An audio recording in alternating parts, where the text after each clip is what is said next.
Hey, this is Matt once again. Welcome back to another video, and this is a paid request for Lucas. Thank you so much for that. And for those interested, requesting any type of videos, whether it be a topic, tier list, ranking, review, re-review, thought streams, commentaries, whatever the case may be, feel free to send it either directly to my PayPal. I do have a Cash App as well. Links are down below in the info box. I will get to it as soon as I possibly can. And Lucas wanted me to do a commentary on Tarzan, the 1999 animated film, which I haven't seen in a long time. I've only seen it once. I do remember liking it, but I don't have it in my memory bank where I will remember every detail, so it'd be like watching it for the first time. Also, excuse the cat in the background. He wants to go outside, but it's the one cat that always wants to go outside and doesn't understand the idea that if it goes outside, it will get eaten by coyotes and whatever other animals are out there. So, oh well, gonna have to try and deal with it so it can live. So I apologize for that, but anyway, I'm pausing at the beginning for those who want to follow along. Thanks once again to Lucas, who's always been very, very generous. Pause at the beginning. 3, 2, 1, pressing play. 5 seconds in, 6, 7, we got the Disney logo coming up. Which nowadays I think of Disney, I just groan at where they're at. Such hypocritical douchebags that don't practice what they preach, and such an awful selection of movies recently, from their live action remakes or stuff like Mufasa, or the Star Wars stuff, or I might as well put Indiana Jones in there, just because, well, that's Kathleen Kennedy Lucasfilm, to be fair, so. Well, still, yeah. And Marvel, what that's turned into, goddamn. But anyway. Like this right here, you have some nice animation and good music by Phil Collins, which I don't mind. Phil Collins, I don't mind him.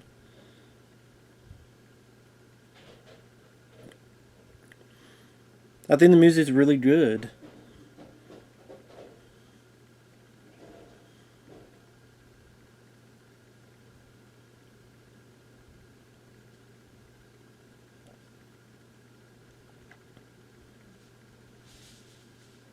Trust your heart.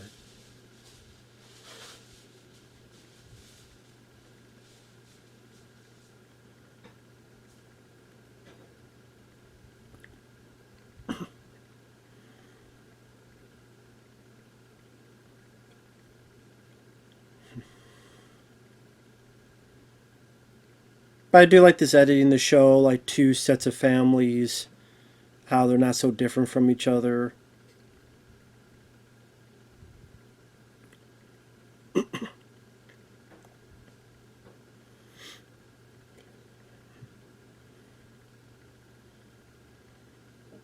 Like how the editing was with the music on that.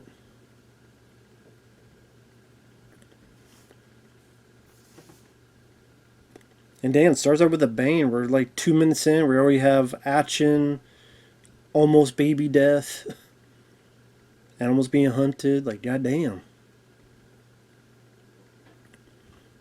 Or killed. I forgot they got it. I forgot they got the baby.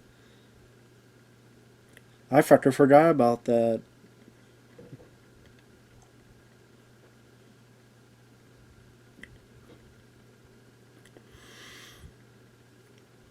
So one group lost a baby, and a baby lost a family. That's where you sync up. We see a mom who is fresh from the pain of losing her young one. It's her motherly instincts kicking in for protection here. Not protection, but motherly instinct.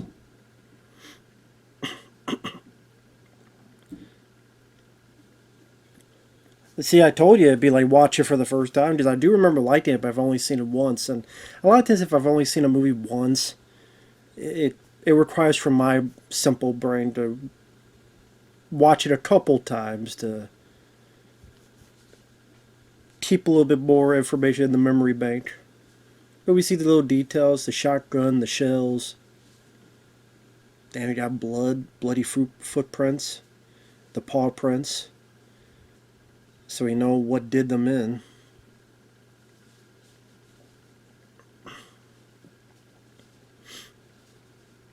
So we got the idea it was attacked by the animal. And I did pretty well. I mean, I say that, but Disney has been known to do that. Back to the day, Bambi and the parent being killed at the beginning.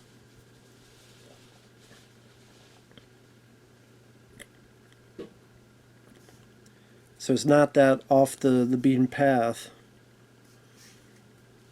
But I mean, let them try to do that nowadays.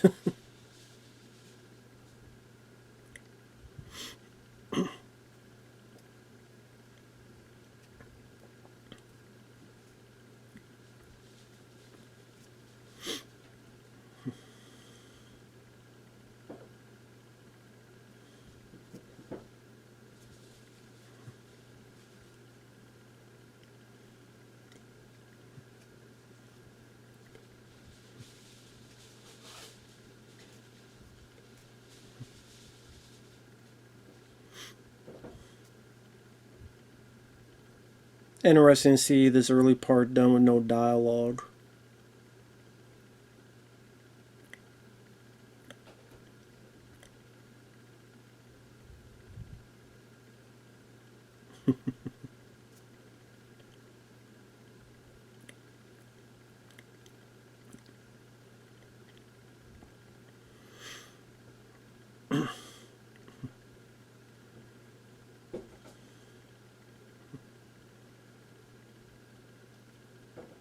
So mom remembering her kid and all this stuff.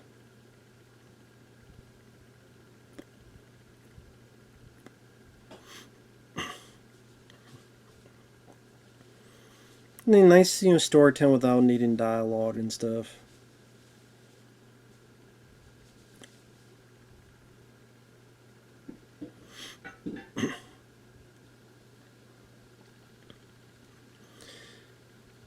And we see that dynamic camera work, which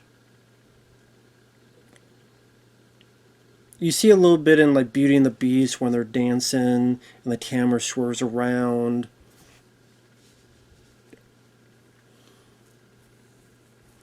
A little bit in, what was it, Hunchback of Notre Dame, showing the whole cityscape. Here you definitely see much more of that, in particular when Tarzan's an adult and swinging through the vines and stuff. Not just swing, but just gliding on his feet.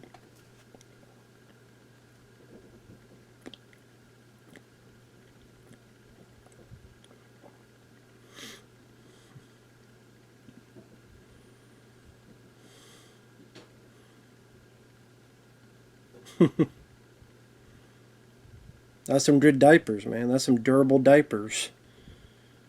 Be a diaper. Might as be a diaper advertisement. Super absorbent.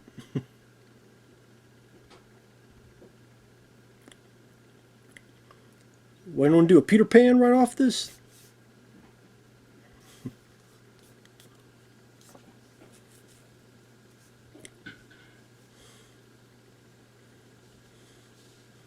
Yeah, I hope you hang there.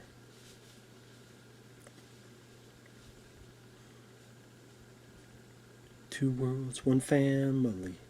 Trust your heart.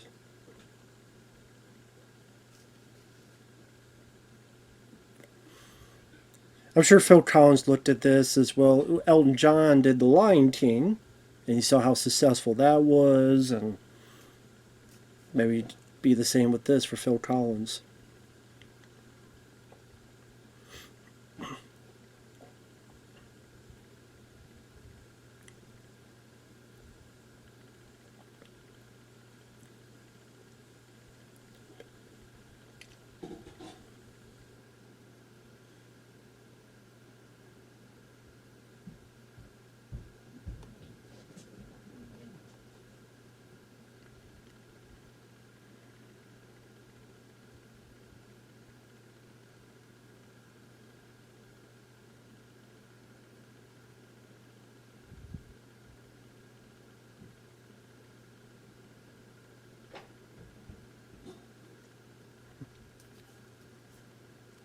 And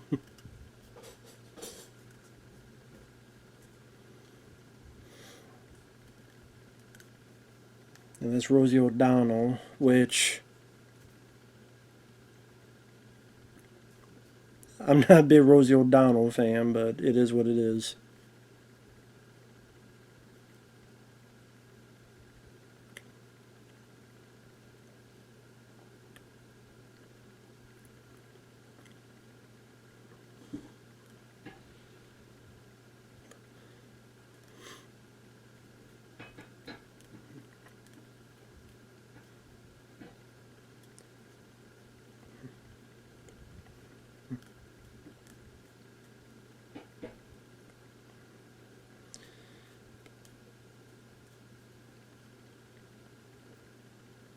Sorry, I was listening to the dialogue because it's Lance Henriksen. Gotta make pause for Lance Henriksen. Gotta show respect to the Lance.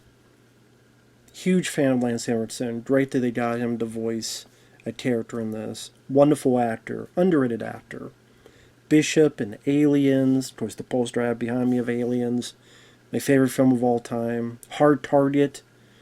Like, literally, Aliens and Hard Target are like two of my favorite films of all time. What's something they have in common? Lance Henriksen's in both of them.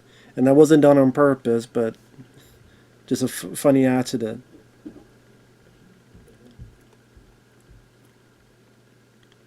Not an accident, but still.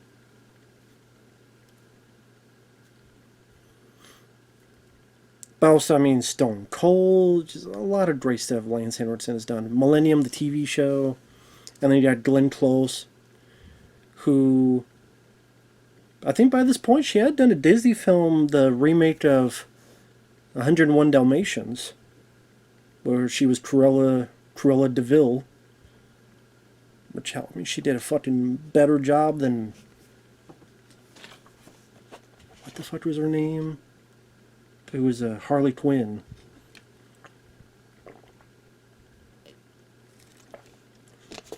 I know, I can't believe I forgot her damn name. Margot Robbie. Margot Robbie. Do you remember when she did that film Cruella? If you don't, I don't blame you. I don't think many people remember Cruella.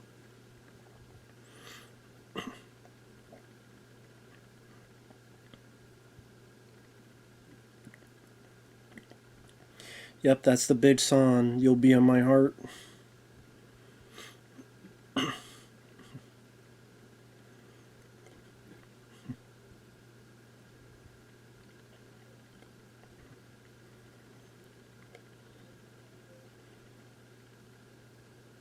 Then a great job they did with the camera work. Just here, just going from one to the other. Because I know there was a point years before this when they started doing this. Like, you can't do that. It's like, well, it's animation. You shouldn't have any rules. So we should be able to move the camera like it was a live action film. So in this case, move back and not cut the shot.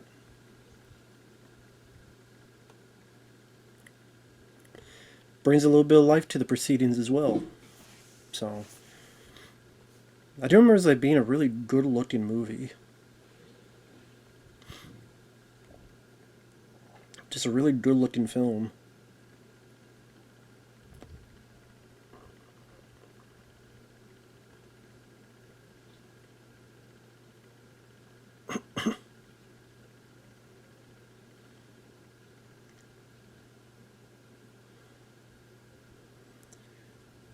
Now, I think the voice of the kid version of Tarzan is Alex D. Linz. He was a kid in Home Alone 3, among other films. So, yeah, I think he was the voice in this one.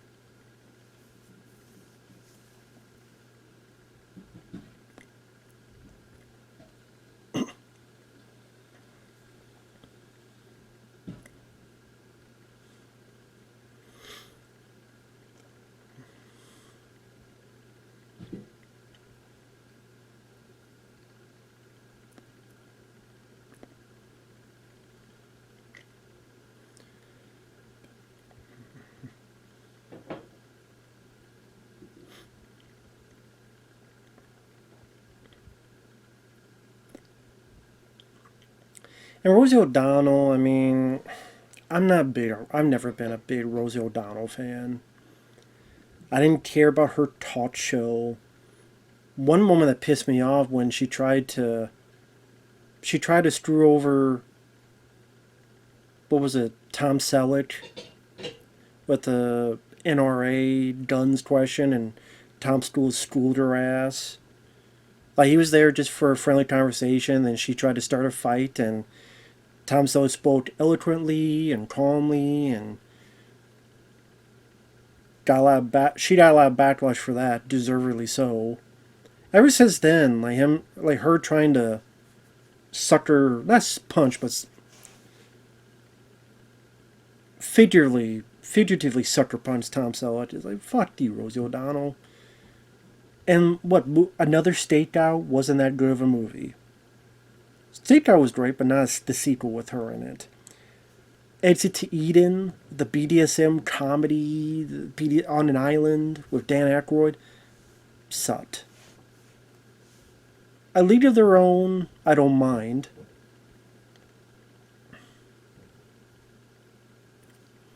And she's fine in this, I guess. I could deal with it.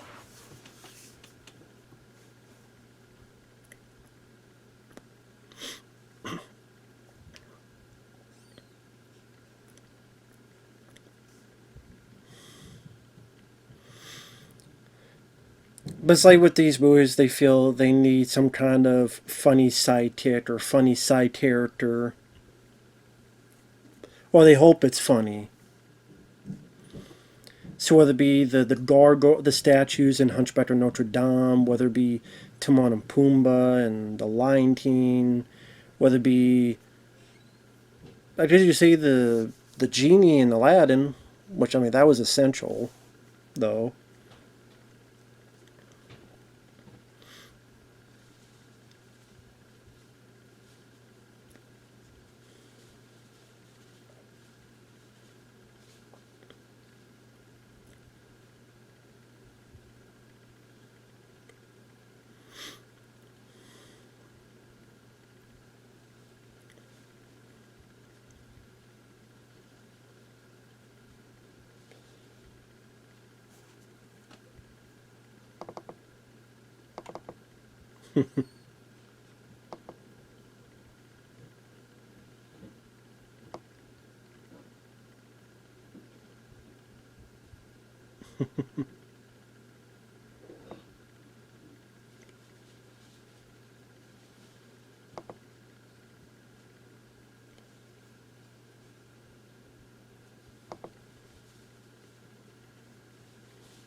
Hell of a damn stampede.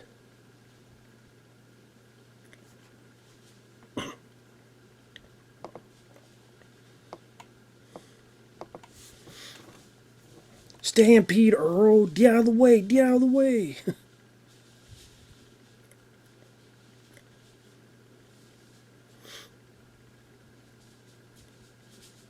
All those damn blubber butts.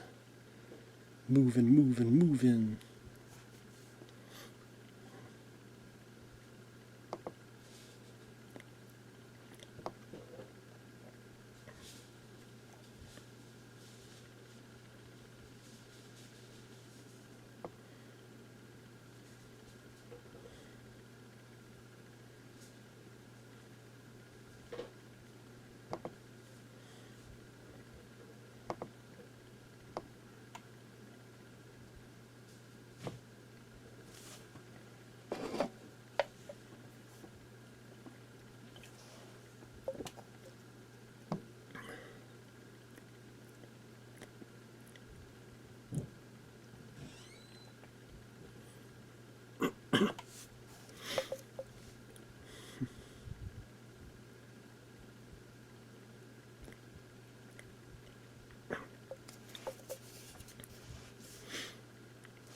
I'm looking up to see the development of this.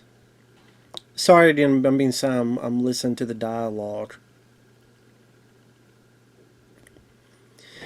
Thomas Schumacher, the president of Walt Disney Feature Animation at the time, expressed surprise there had not been any previous attempts to animate a Tarzan film. Here's a book that cries out to be animated. In 1994, when a Goofy movie was nearly finished, Kevin Lima was approached to direct Tarzan by then studio chairman Jeffrey Katzenberg.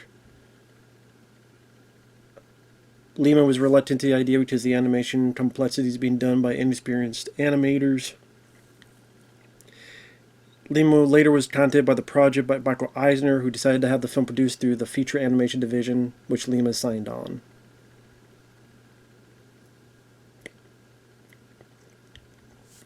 He studied the book for 2 months. Then he got his friend Chris Buck, who had just wrapped up work as a supervising animator on Pocahontas. And they became co-directors. Now, Chris Buck, he would go on to even bigger success because he was part of Frozen, which won the Oscar for Best Animated Feature, as well as Frozen 2. He helped direct that film. While the other guy, Lima, I think he went on to do that movie Enchanted. And then I don't think he's done much since then. But again, Chris Buck, he's done like Frozen 1, Frozen 2, all that stuff.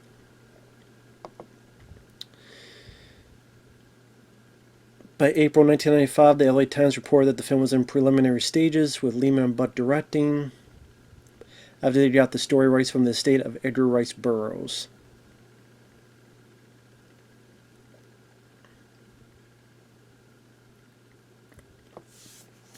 For the writing of the film, the writer, Tab Murphy, suggested that Tarzan should leave for England as he did in the book, but the directors felt they was incompatible with their central theme of what defines a family. In order to keep Tarzan in the jungle, the third act needed to be restructured by redefining the role of the villain and inventing a way to endanger the gorillas. A villain named Clayton was created to serve as a guide for Professor Archimedes, Q Porter, and his daughter Jane.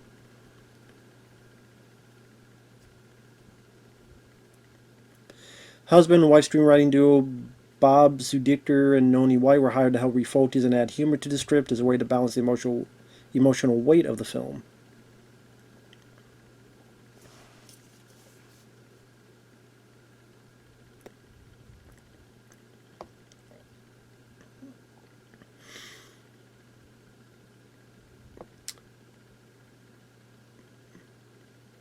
Glenn Keane, the supervising animator, was inspired to make Tarzan surf through the trees because of his son's interest in extreme sports. We didn't work on the test scene.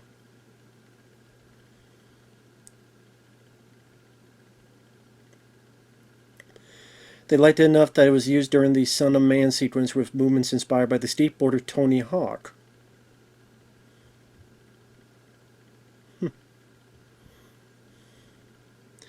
To create the sweeping 3D backgrounds, the production team developed a 3D painting and rendering technique known as deep canvas.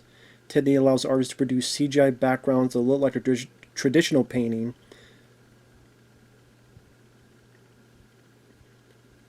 The Academy of Motion Pictures Arts and Sciences awarded the creators of Deep Canvas a Technical Achievement Award in 2003. It was used for a number of scenes in Atlantis: The Lost Empire, as well as Treasure Planet.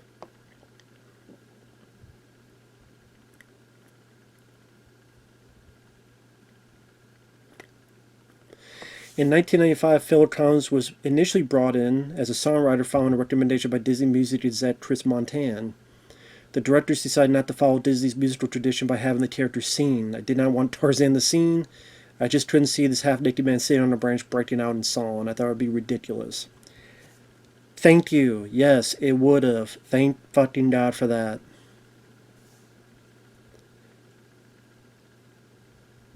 Phil Collins, most of the songs he wrote for Tarzan came from improvisation sessions like Son of Man, Trash in the Camp, and Strangers Like Me.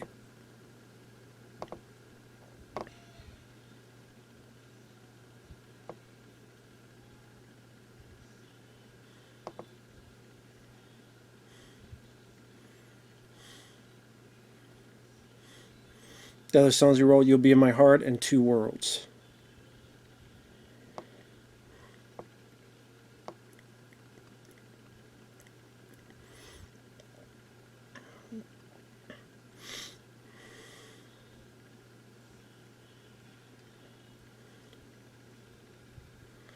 The film made $448 million worldwide and got 90% Rotten Tomatoes score.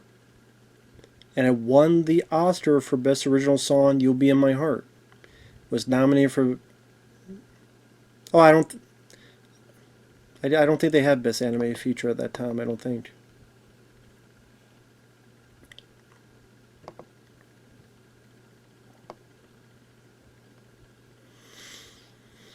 There was a spin-off animated series, The Legend of Tarzan. There was Tarzan and Jane. And then there was Tarzan 2.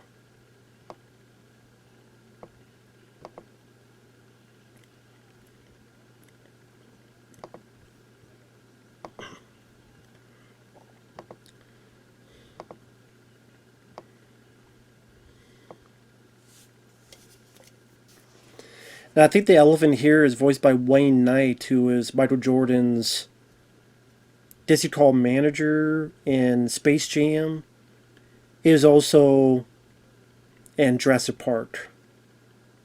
You didn't say the magic word. And got killed by that spitter dinosaur. Nedley? I always forget his damn character name. Of course, Tarzan's adult is voiced by Tony Goldwyn, which I thought was cool. From Ghost and Friday the 13th Part 6, Jason Lives. And of course, he would also be in the Last House on the Left remake. So yeah, Tony Goldwyn.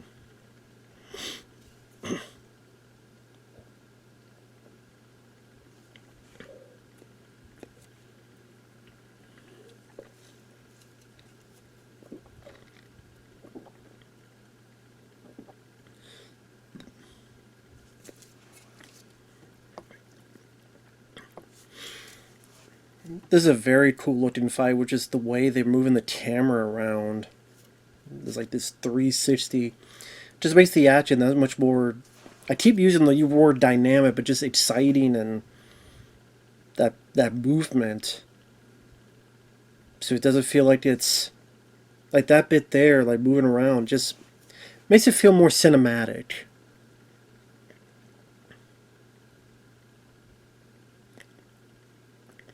And look at that, another example of showing blood in a Disney movie. Him being stretched.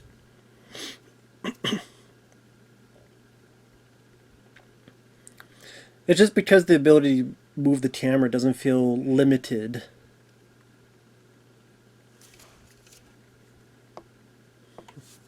Yeah, take that, you paw stuck bitch. And you definitely want to see this get his comeuppance since he killed his damn family. Oh yeah, and you made to think that's the animal coming out when it's really dead.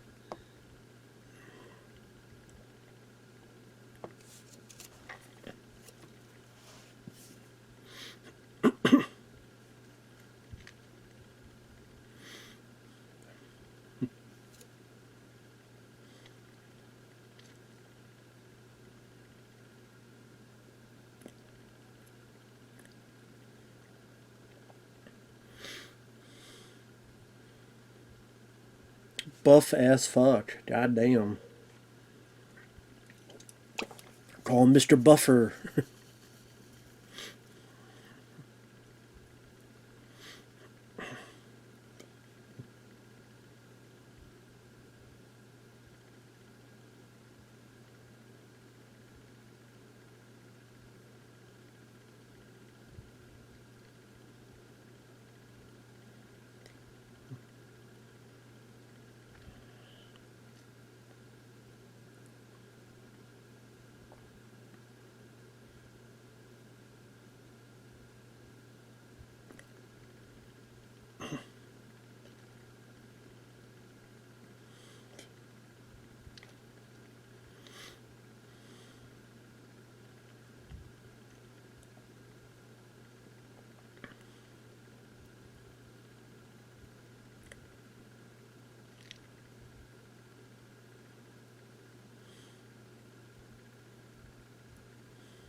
And yeah, I mean, you also can't say it moves at a damn fast pace. We're already 30 minutes in.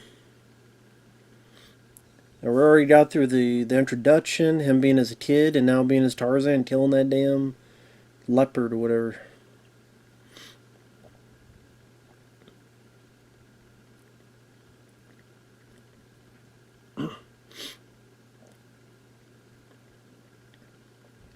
Yeah, you don't want to taste that.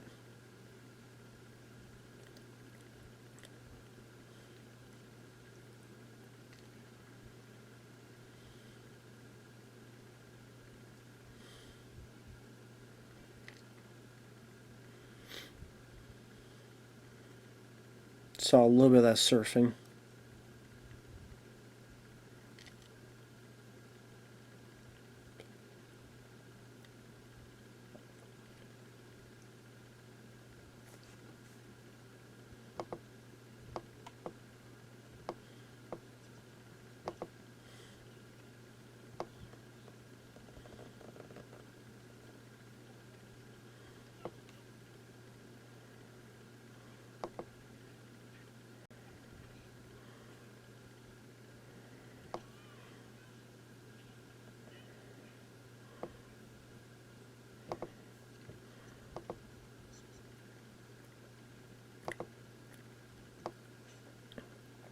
Yeah, sorry, I'm listening to the dialogue.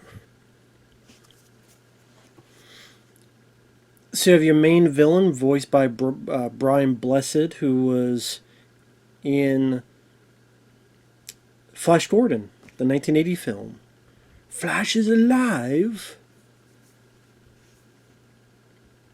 Have the damn wings on it.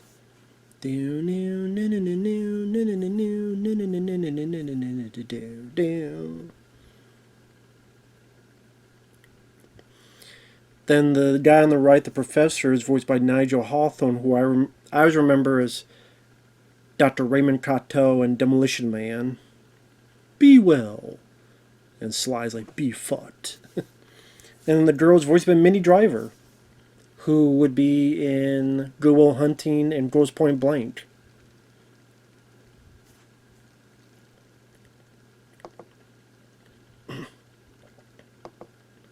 I'm curious, what happened to Minnie Driver? I haven't heard of that actress in a long ass time.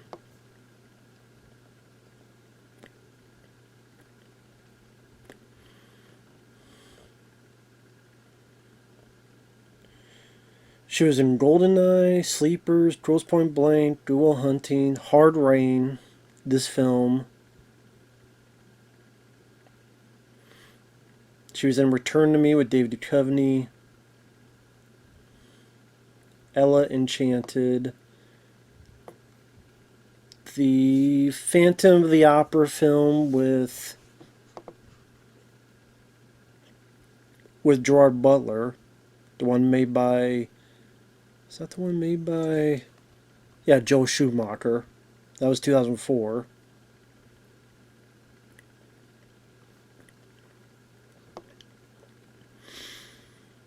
Then a bunch of films I never heard of. Hunty Dory, I'd Give It a Year, Barney's Version, The Crash.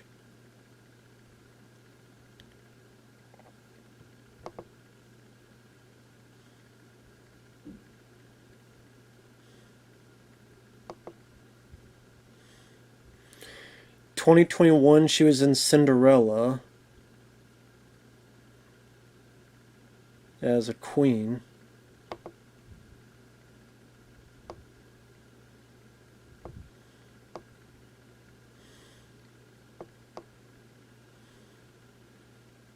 I guess she also does a lot of TV.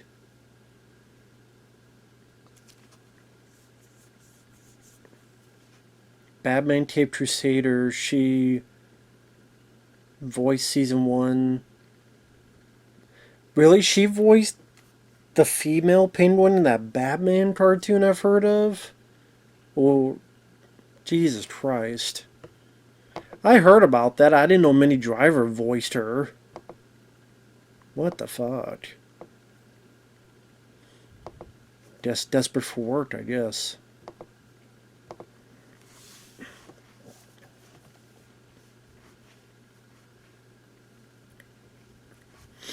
There you go. Here you get more of that surfing. His feet moving like a skateboard.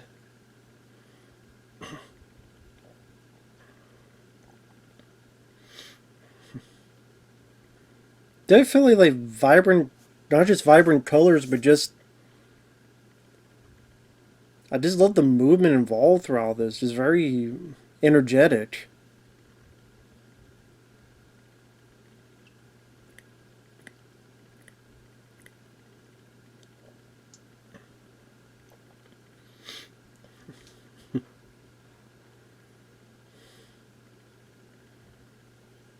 Ooh.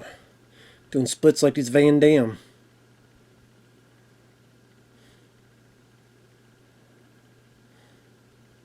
Interesting choice of having the split just be this blinding white light.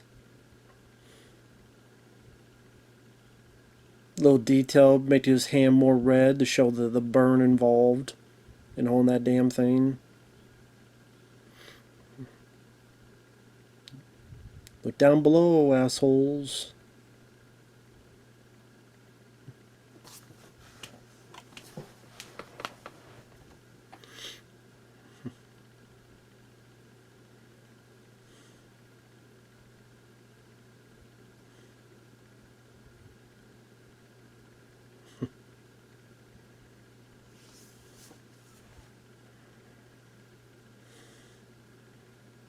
Yeah, the same guy that saved your life, lady.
I would say this would probably be my favorite version of Tarzan.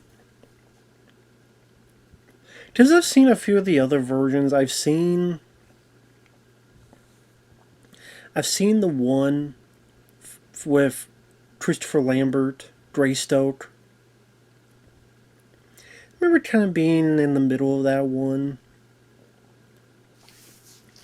Then what was that? A few years ago, The Legend of Tarzan, which shows how no one remembers that fucking film. Other than Sam Jackson was in it, because he had to be in every other fucking film.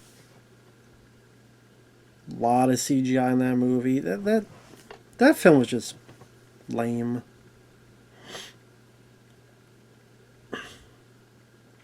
Just a lame movie, Legend of Tarzan.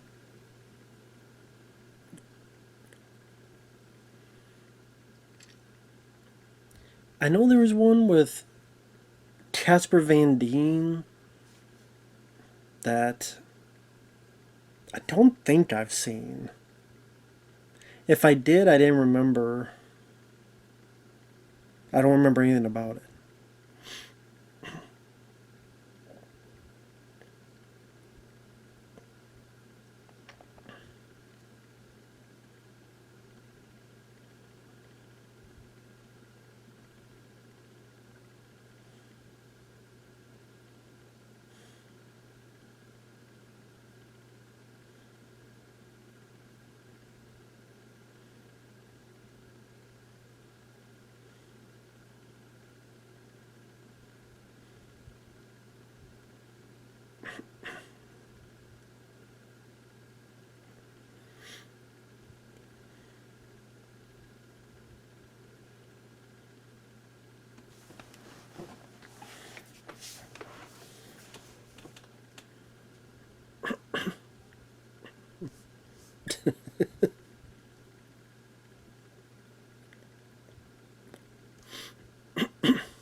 Of course, a teacup set straight out Beauty and the Beast.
Now I'm trying to remember what the hell was that Stomp? That band that did music with sound effects.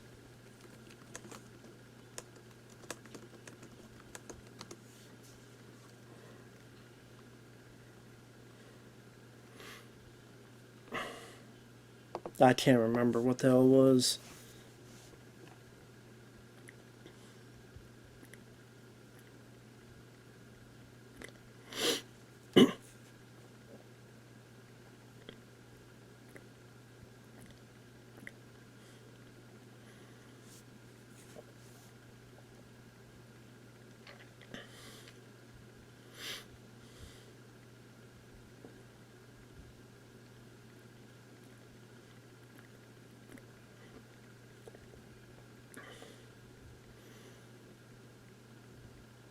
Well, I guess to be fair, they're technically not singing.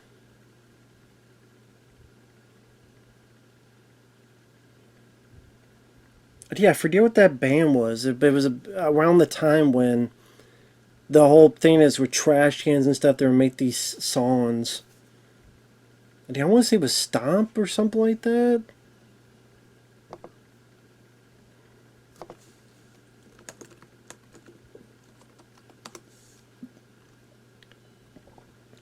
Yeah, it is Stomp.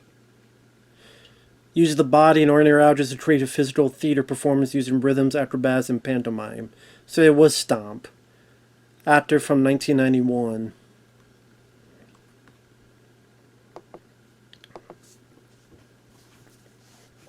So I was able to remember something.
What happened? You were late. That's what fucking happened.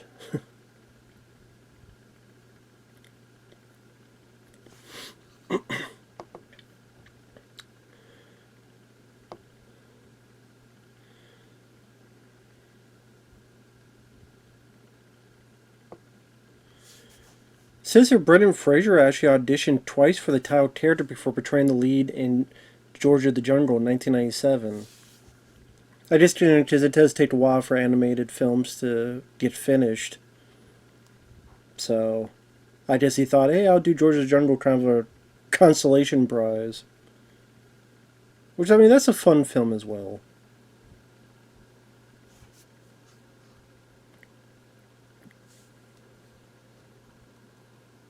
Apparently, Chris Rock was offered the best friend role, but then he said no. Rosie O'Donnell didn't audition and was recategorized as a female.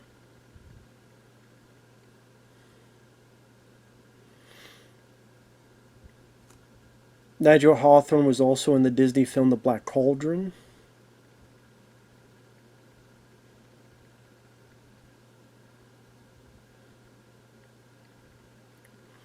Apparently, Woody Allen was initially cast as the elephant, but Jeffrey Katzenberg persuaded him to leave and join DreamWorks for Ants.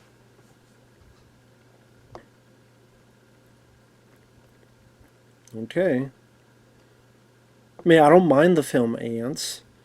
I know that was a big thing where people thought that guy stole the idea from A Bug's Life because that was one of the films they're developing. And then lo and behold, he goes to DreamWorks, and one of the films they make is a film about ants. While Disney's releasing a film about ants. And I don't mind either film. I probably like Ants a little bit more, but I don't mind either one.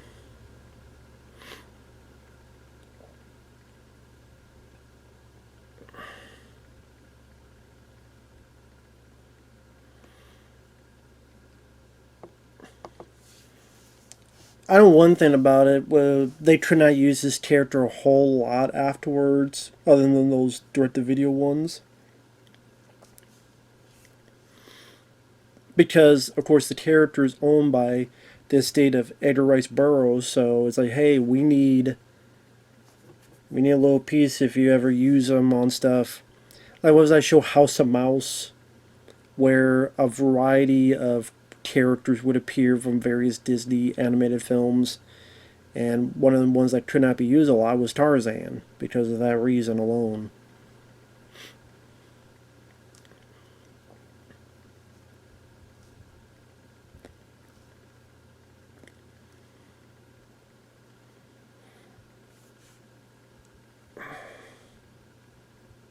I think they said one of the inspirations for the bad guy look-wise was Clark Gable, and I could see that.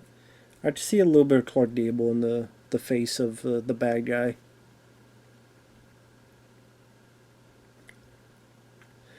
I think it's also one of those Tarzan versions that does not leave the jungle to go to London, which, well, I mean, I read that, to be fair.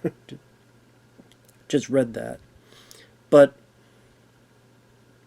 I don't mind that. I mean, to be honest, the jungle part is the more interesting part of the story.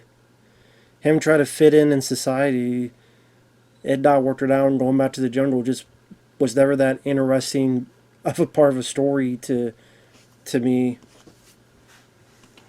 And the other versions of Tarzan that I saw, they were usually the least interesting part.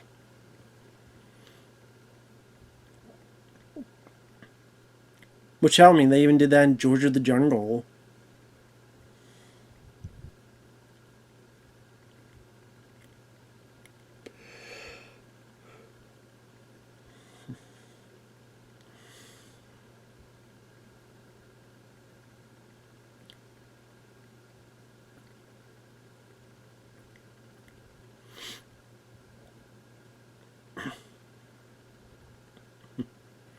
Castle Dracula, The Sphinx that doesn't stink,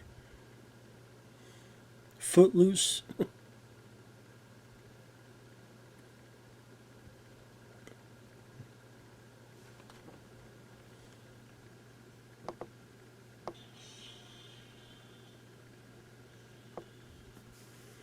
No, I want.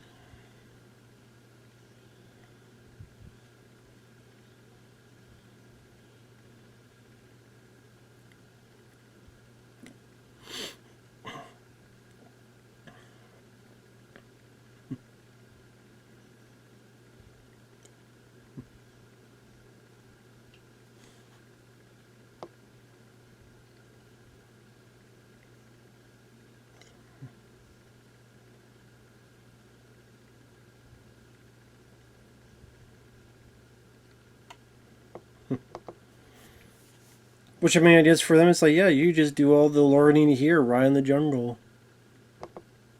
Why leave an environment that's much more unique and much more of an interesting environment to showcase?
I can't help it. Anytime I hear his voice, I keep expecting Flash is alive. I know that's not fair, but Blind Blessed just has that unique pitch to his voice.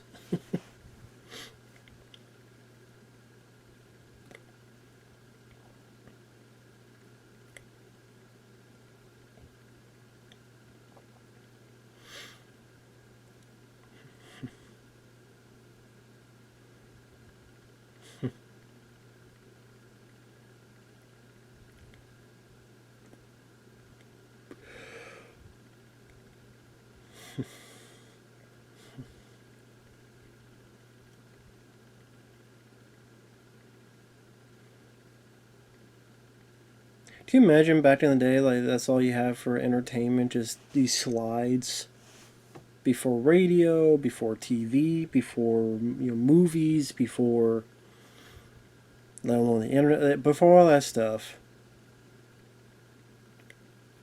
Just a lot. I mean, less for you to be entertained by. I mean,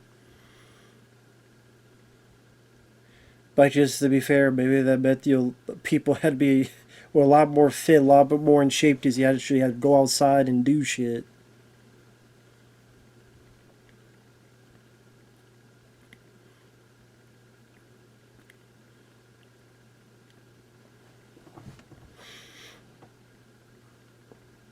Don't worry, guys. Could be worse. You could have found King Kong or Jurassic Park.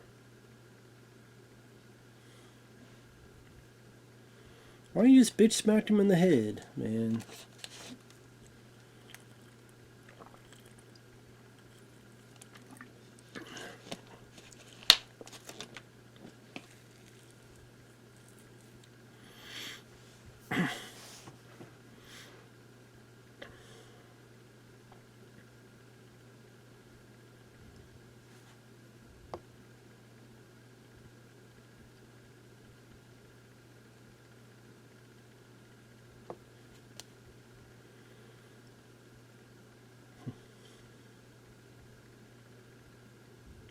But I do like the idea that he doesn't want to leave his family, and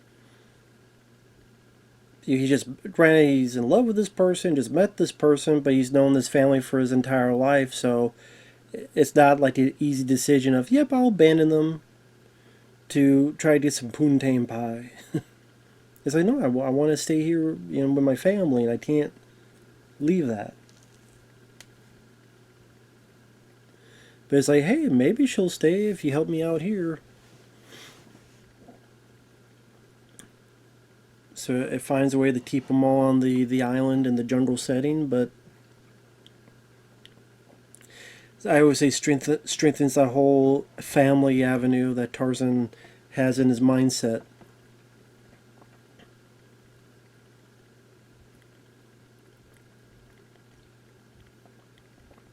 Of course, duped. Because I guess to be fair, him growing up, no one's really lied to him. He probably doesn't know the idea of lying. I said, well, except maybe his Rosie O'Donnell, but flat out lying for evil purposes, that'd be a different sort.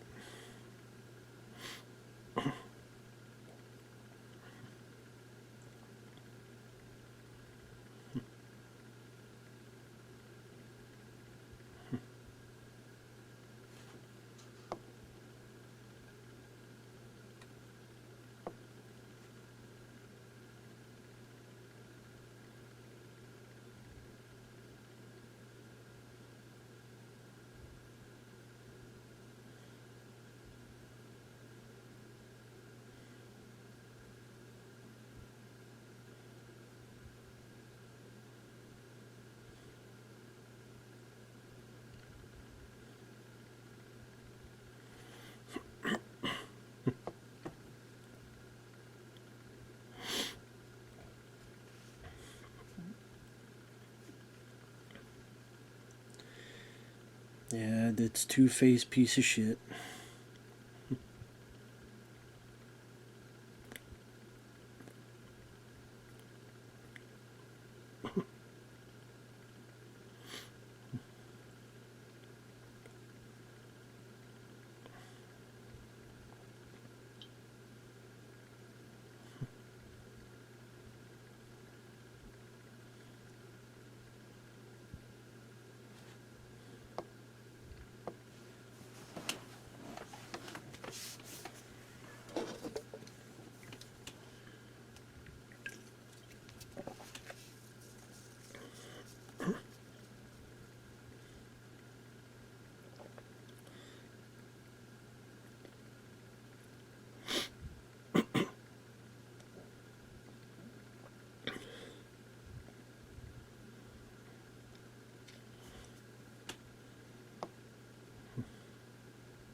I do like the idea that the bad guy's playing it cool, playing it kind of easy.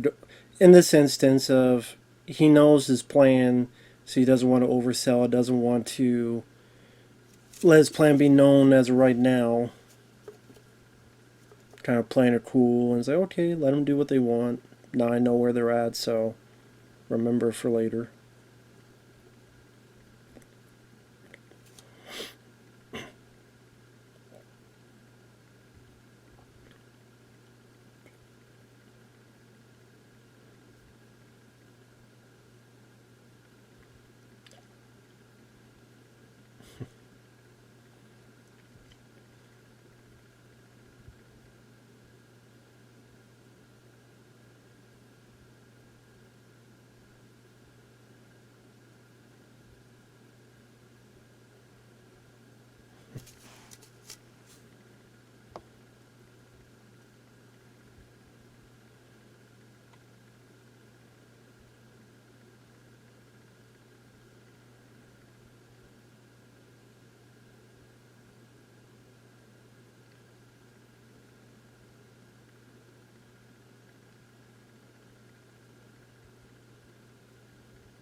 It's like, just kiss him and make out already with his fucking foreplay shit. I'm just kidding.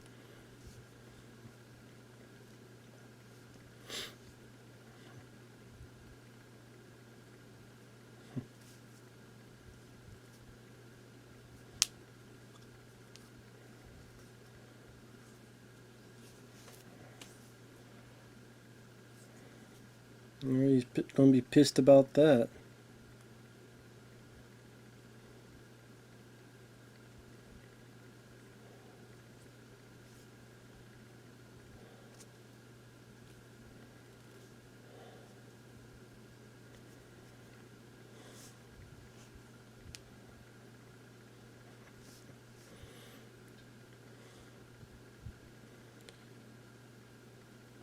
Tarzan has to be a strong motherfucker to hold that damn guy down. Shit. Well, I mean, hell, look at all those damn muscles. Just can't be surprised. Mr. Buff.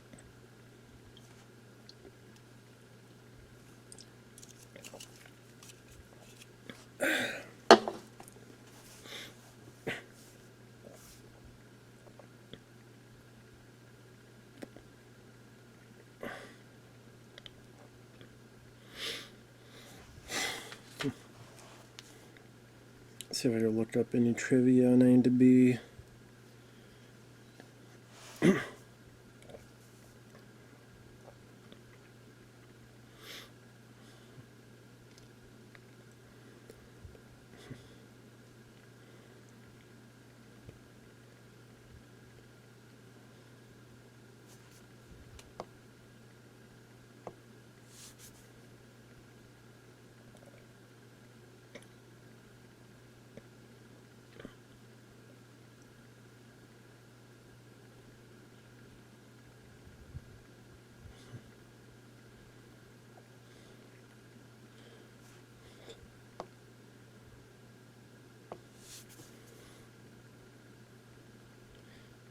So I wonder, does that mean his parents would be skeletons in this place? Maybe they show them. Can't remember. Do they show the skeletons of the parents?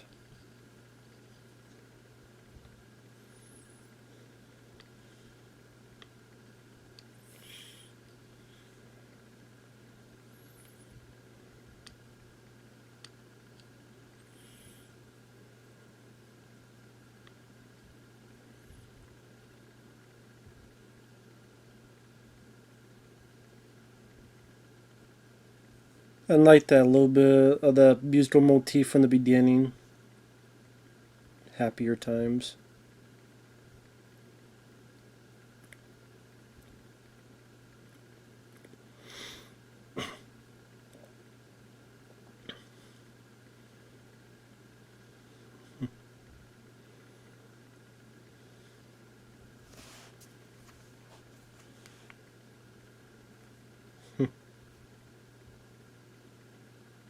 Nope, it's your cousin Larry. Nope, that's your uncle Jesse. No, that's Grandma June.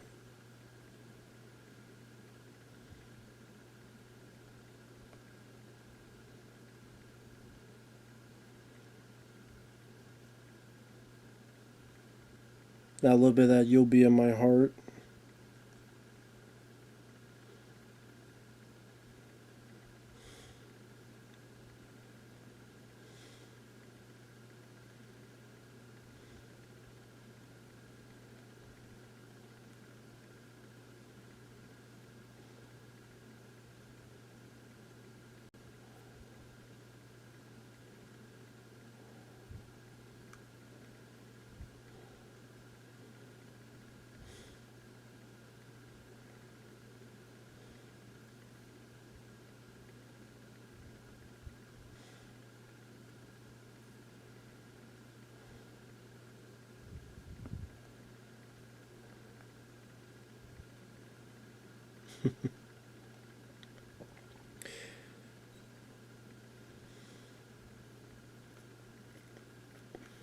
Yeah, 7.3 on IMDb. Deservedly so.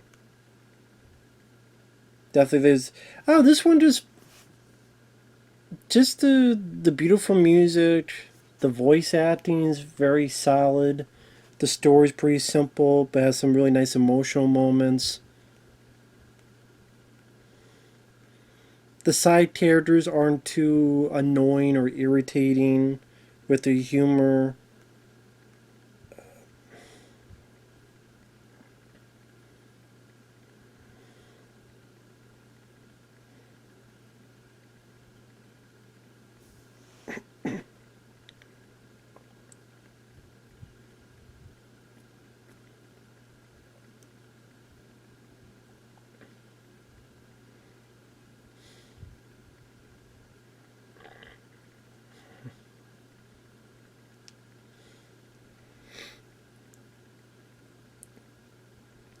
Says the Tarzan yell was actually provided by Brian Blessed, the guy who played the villain. Just told Goldwyn could not make that convincing scream, so Blessed went to one of the producers to tell him that he could do it. The producer refused at first, but after he yelled in front of him, he accepted without hesitation.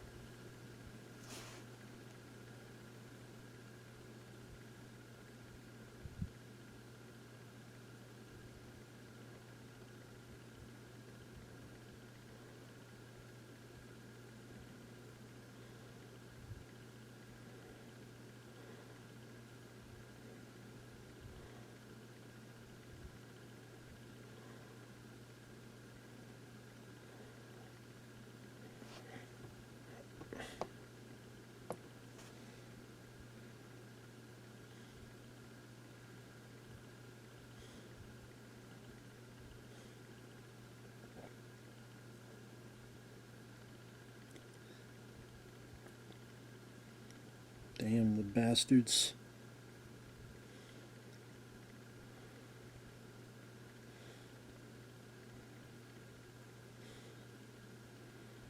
Sons of beaches. It's like, goddamn, man. Like, leave me the fuck alone.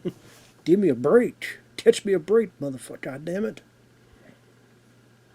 Oh, fuck you, buddy. Stick that fucking shotgun up your ass. How about them apples? Asshole. Put that shotgun under my chin and put it under your balls and pull the trigger. How about you fight me without... How about you fighting without two other guys holding them down? You can't have a one-on-one fight because you're a pussy. What a bitch-ass pussy the villain is. Knocked his fucking teeth out.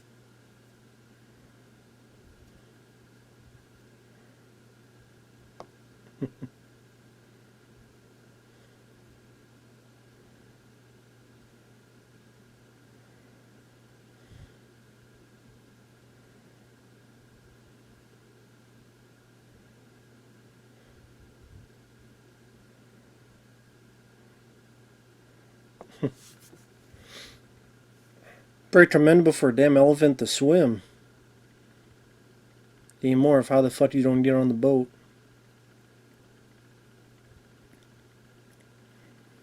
Didn't know elephants could see through their trunks, but it's Disney logic, so...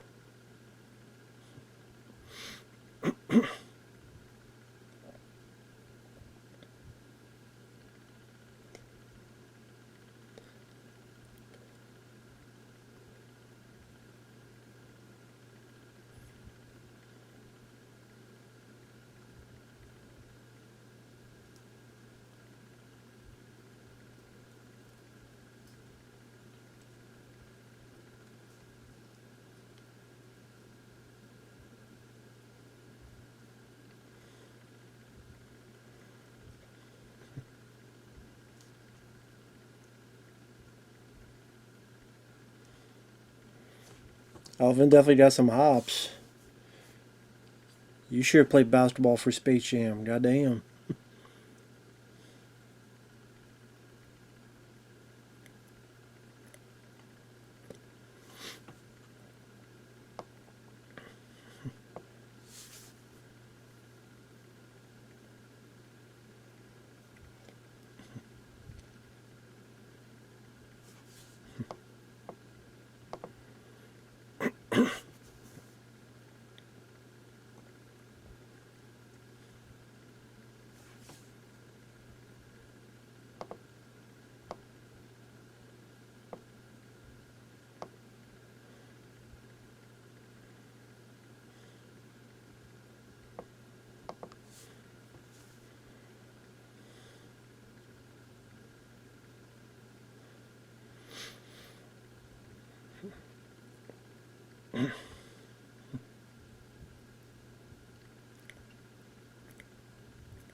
Now, I guess if it was not a Disney film, they would probably be shooting all these damn gorillas or trying to. But here, make it a little bit more palatable.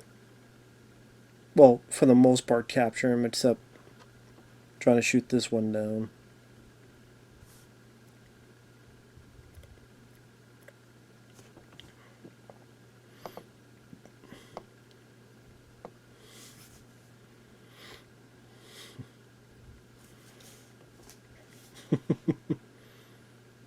Yeah, you have heard of Stampede, bitch?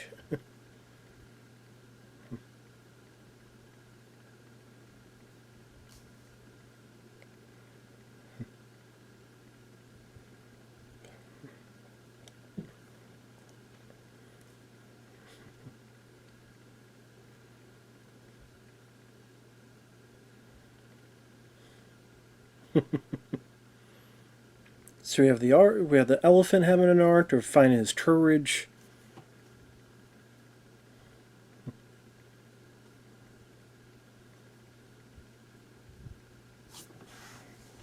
Hunt for this, ditch.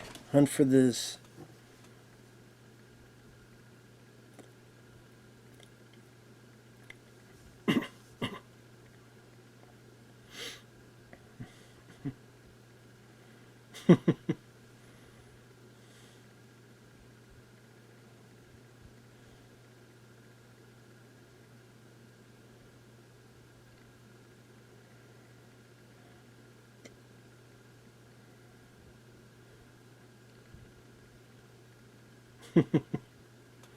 And she was none the wiser.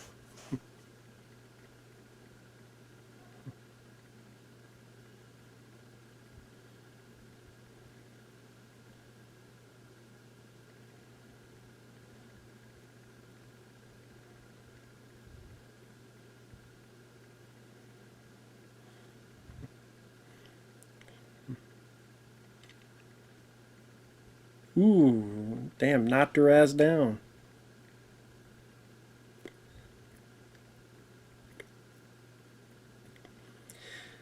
Would have been cool to see Tarzan beat up some of the other people. He didn't really get to beat up a whole lot of the other humans. Would have been nice to see a little bit more of that.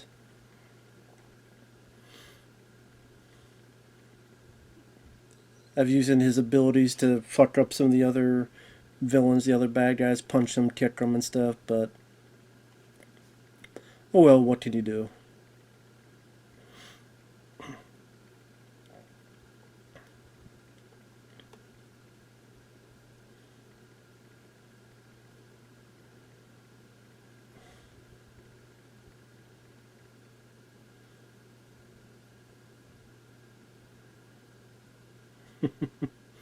Say, I don't need a gun, motherfucker. I'm not a bitch like you. I don't need a gun to kick your ass.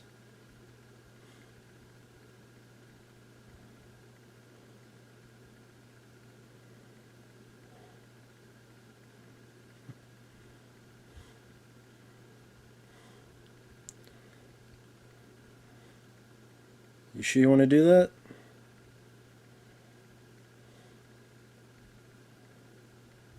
Okay.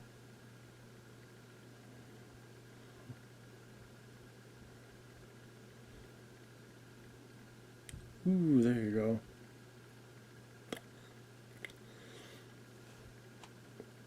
That's a cool little detail there. Not detail, but that was interesting to see. Pretty again, dark for a Disney film. The thunder, the lightning, and showing that the silhouette of him being Hun. I thought that was actually pretty cool the way they did that. Where it's not enough to steer the shit out of kids, but to give the viewer that responsive ooh shit, hunt his ass. But of course, because it's a Disney film, it's like he didn't do it on purpose. Tarzan is like wait, and that's what happens. Not all the time, but a lot is the villains. If they die or something, it's not because the hero viciously did it. It's either by accident, or the villain does it himself, or his action causes his own demise. Something to that effect. If you don't have a demise, then they become trapped, like Jafar and Aladdin, or Hunchback of Notre Dame, the villain, the scaffold, or gargoyle, the bit of the thing fell from his feet, and he fell to his death because of his own actions. I'm trying to think,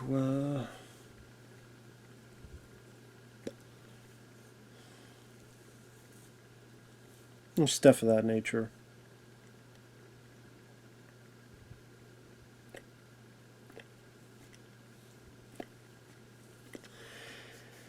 But decent amount of death in this Disney film. I mean, the baby at the beginning of the gorilla, the the parents of Tarzan, that leopard animal, the bad guy there, Lance Henriksen's character there.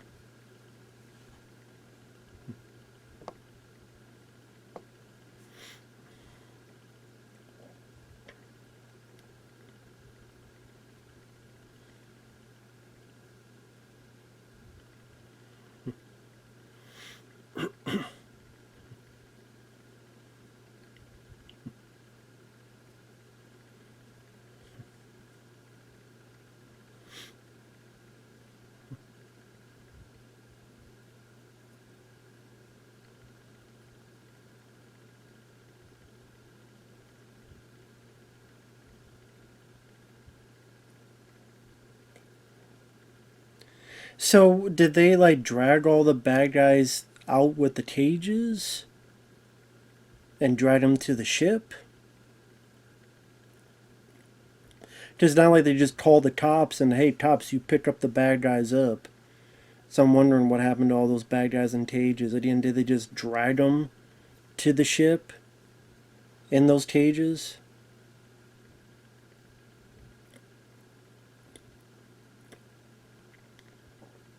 Or maybe the crew, because some of the crew was tied up. Maybe they helped in that. Maybe.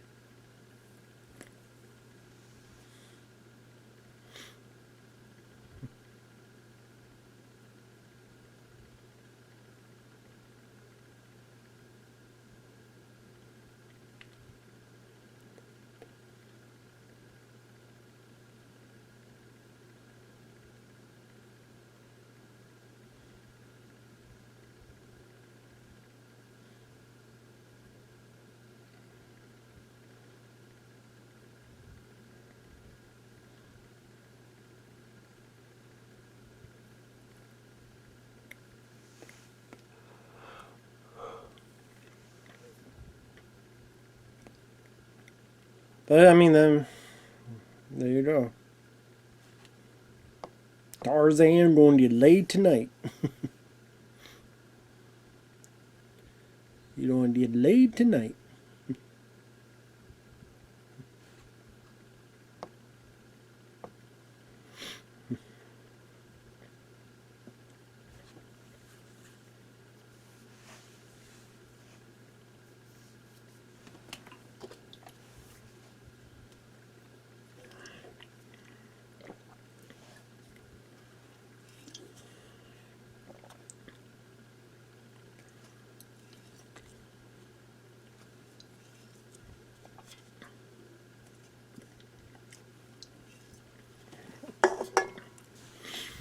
That's interesting that the father stays behind too.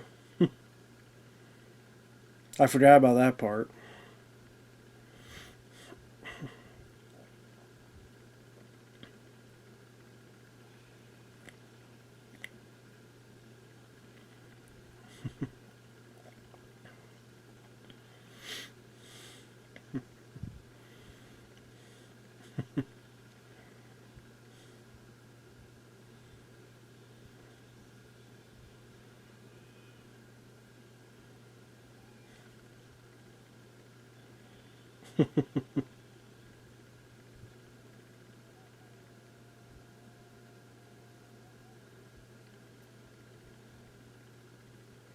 I don't mean that does sound like Tony Goldwyn, but if Blind Blesses said he did, I guess I don't know if he'd have a reason to lie. Based on the story by Edgar Rice Burroughs. Yeah, that movie's only an hour and 22 minutes long. Wow, I forgot how short it was.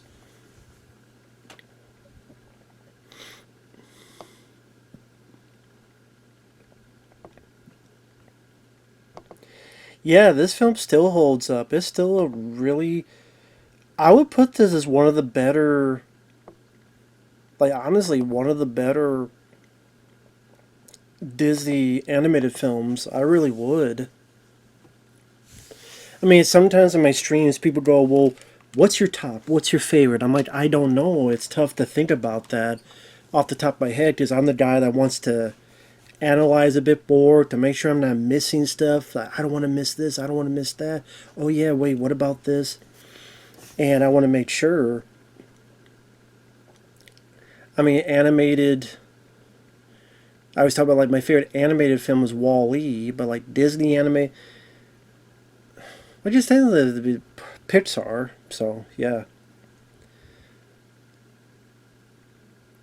But I know Lion King would be up there. Aladdin would be up there. I would say this would be up there. This at least would be in my top 10. At least. I don't know about top 5. And I mean, animated films in general, that's tough because I would include films like Titan AE and the 80s film Heavy Metal and other stuff. So I don't know if I make the top 10. But I mean, I do quite like this film. It's very emotional, took the story fairly serious, goes by at a brisk pace, still beautiful to look at. I like Phil Collins. Him doing the soundtrack is a big plus. The at times ballsy by showing the silhouette of the hanging body. A little bit pushing it for Disney. People getting cut and people getting hurt. Other deaths. I mean, it pushed what it could. Again, I like that they kept it in the jungle. I thought that made it a bit different, unique compared to other versions of Tarzan. Tony Goldwyn thought did a very solid job. Always great to have Lance Henriksen in there. Minnie Driver did fine as well. Rosie O'Donnell honestly wasn't that annoying. Watch it again. She wasn't that annoying. She wasn't that irritating. Cool that Wayne Knight is there as well. And Glenn Close. The mother and son aspect was touching and sweet at the beginning. And they kept that throughout. They didn't just forget about that. They kept that important with Glenn Close and Minnie Driver being close at the end of the film. And yeah, very solid, very sweet, very beautiful looking movie. So, thumbs up, a very good one. So it was great to see this again. Thanks to Lucas. So with that said, thanks for watching. Take care, and we'll see you guys later. Bye-bye.